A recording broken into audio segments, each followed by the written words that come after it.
कुंभमेळ्यासाठी लागणाऱ्या पुरोहितांसाठी ITI मध्ये आता नवा कोर्स असणार आहे। नाशिक औद्योगिक प्रशिक्षण संस्थेमध्ये वैदिक संस्कार ज्युनियर असिस्टंट अभ्यासक्रम असणार आहे। नव्या कोर्सला त्र्यंबकेश्वर मंदिराच्या विश्वस्तांनी विरोध केला। नाशिक आणि त्र्यंबकेश्वराच्या स्थानिक पुरोहितांचा सुद्धा विरोध आहे।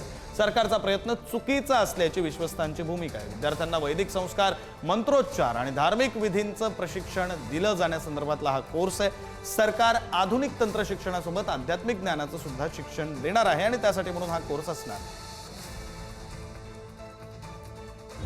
कौशल्य विकास खात्याचे मंत्री आणि आपले मोदी साहेबांच्या शुभ हस्ते 8 तारखेला आपलं जे काही अल्पमुदतीचे कोर्स चालू झाले त्यामध्ये शासकीय औद्योगिक प्रशिक्षण संस्था त्र्यंबकेश्वर येथे एक कोर्स चालू झाला ज्याचं नाव आहे वैदिक संस्कार कनिष्ठ सहाय्यक।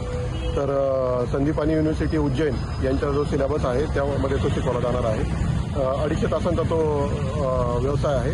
त्याला जवळजवळ 3 ते 4 महिने पूर्ण लागतील कोर्स पूर्ण करण्यासाठी। तीर्थपुरोहित संघाशी आमच्याशी या ठिकाणी त्यांनी चर्चा करून त्यांना कुठेही आपल्या हातून चूक होणार नाही, शास्त्रीय चूक होणार नाही, परंपरेची चूक होणार नाही याची दक्षता घेतली पाहिजे म्हणून पुरोहित संघाने स्वतः लेखी त्या ठिकाणी शासनाला आपली हरकत दिलेली आहे आणि अशा प्रकारचं नवीन आणि चुकीचा पायंडा हा शासनाने पाडू नये ही विनंती केलेली आहे। पौरोहित्य हा याला व्यवसायाचं स्वरूप देऊन असं कोणता हट्टा सरकारने करायचं ठरवलंय की पौरोहित्य व्यवसायाचं शिक्षण देऊन सर्वांसाठी ही दालनं खुली केली। तो अशा प्रकारे त्याला व्यवसायाचं स्वरूप देऊन सरकारने हा जो काय अभ्यासक्रम आणलेला आहे यासाठी मी ॲज त्र्यंबकेश्वर देवस्थानचा विश्वस्त म्हणून आणि एक भारताचा हिंदू धर्म विचारसरणी असलेला नागरिक म्हणून माझा याला पूर्ण विरोध आहे।